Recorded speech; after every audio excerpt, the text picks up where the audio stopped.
ஒரு கேப்டன்ங்கிற முறையில நான் உங்களுக்கு சில ஆலோசனைகளை சொல்றேன். பிளாக் பேர்ல் நடந்த சண்டையில அதிகமா சேதப்பட்டிருக்கு, அதனால அது வேகமா போக முடியாது. நாம சுலபமா படிச்சிடலாம். யோசிச்சு பாருங்க, பிளாக் பேர்ல் தான் இந்த கரீபியன் கடல் பகுதியில் இருக்கிற பயங்கரமான கொள்ளை கப்பல். இந்த சந்தர்ப்பத்தை நழுவூற்றாதீங்க. ஓ அபிப்பிராயத்தை கேட்டு அதுக்கு சாதகமா நடந்துக்க முடியாது மிஸ்டர் ஸ்பேரோ. என்ன பண்ணுதுன்னு எனக்கு தெரியும். தளபதி, தயவு செஞ்சு வில்ல எனக்காக காப்பாத்துங்க. நான் திருமணத்துக்கு ஒத்துக்கிறேன். எலிசபெத், நம்ம தளபதி நீ கல்யாணம் பண்ணிக்கிறதுக்கு சம்மதிக்கிறியா? ஆமா. ஓ, தளபதிக்கு கல்யாணம் நடக்க போதா? வாங்க எல்லாரும் தண்ணி அடிக்கலாம். என்ன யோசிக்கிறீங்க? கைது பண்ணி உள்ள தள்ள போறீங்களா? மிஸ்டர் ஸ்பேரோ, இந்த 2 வீரர்களோட போய் கல்லறைத்தீவுக்கு போற வழிய வரைபடத்துல முதல்ல காட்டு. அதுக்கப்புறம் நீ வசதியா தங்கறதுக்கு அவங்க உனக்கு ஒரு சௌகரியமான இடத்தை ஏற்பாடு பண்ணி கொடுப்பாங்க. போற வரைக்கும் அங்க ஓய்விடு.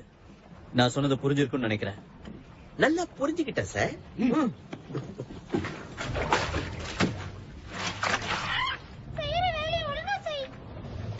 காரை ஒழுங்கா பூசுடான்னு சொல்லுது.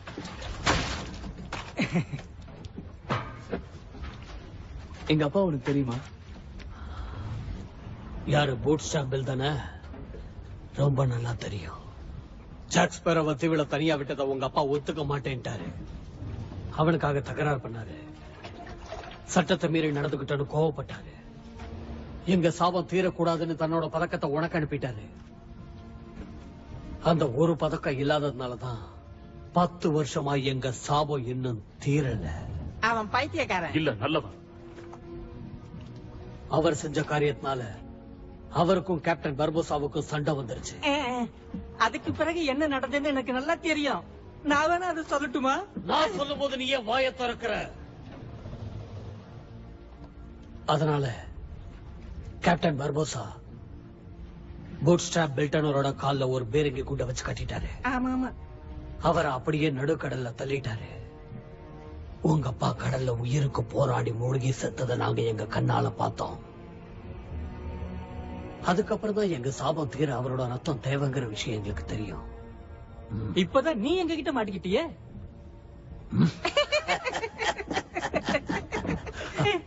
அவனை இழுத்துட்டு வாங்க.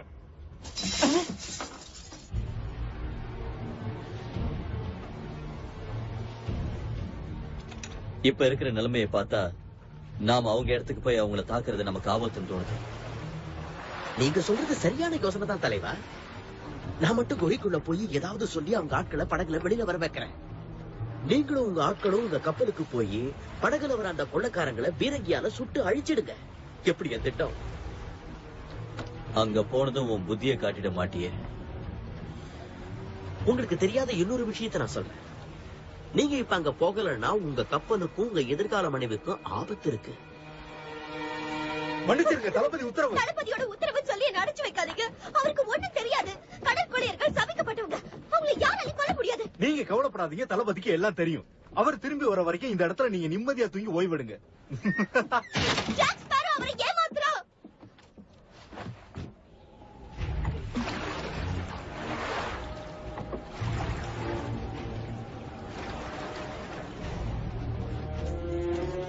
ஒண்ணும் பயப்படாத. கையில ஒரு சின்ன வெட்டு, கொஞ்சம் ரத்தம், அவ்வளவுதான். ஏய், நீயா ஏதாவது மடத்தனமா வளராத. இவன் உடம்புல ஓடுற மொத்த ரத்தத்தையும் எடுத்து காணிக்கையா செலுத்திடுவோம். எப்படியோ சாபம் தின்ன போதும்.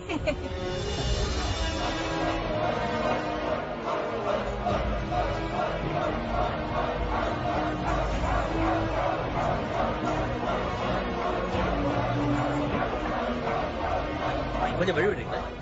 ஐயா, தடு. ரத்தத்தால வந்த சாபத்தை, இந்த ரத்தத்தை ஜாக், இவன் எப்படி தப்பிச்சான்? தடங்களுக்கு மன்னிச்சிருங்க. எலிசபெத் எங்க? நான் உங்ககிட்ட ஒத்துக்கிட்டா மாதிரி அவளை காப்பாத்திட்டேன். அவ தளபதி கிட்ட ஒத்துக்கிட்டா மாதிரி அவனையே கல்யாணம் பண்ணிக்க போறான். நீ ஒத்துக்கிட்டா மாதிரி உயிரை தர தயாரா இருக்க. நாம 3 பேரும் சொன்ன வார்த்தையை காப்பாத்திட்டோம். ஆனா ஒருத்த மட்டும் தான் என்கிட்ட சொன்ன வார்த்தையை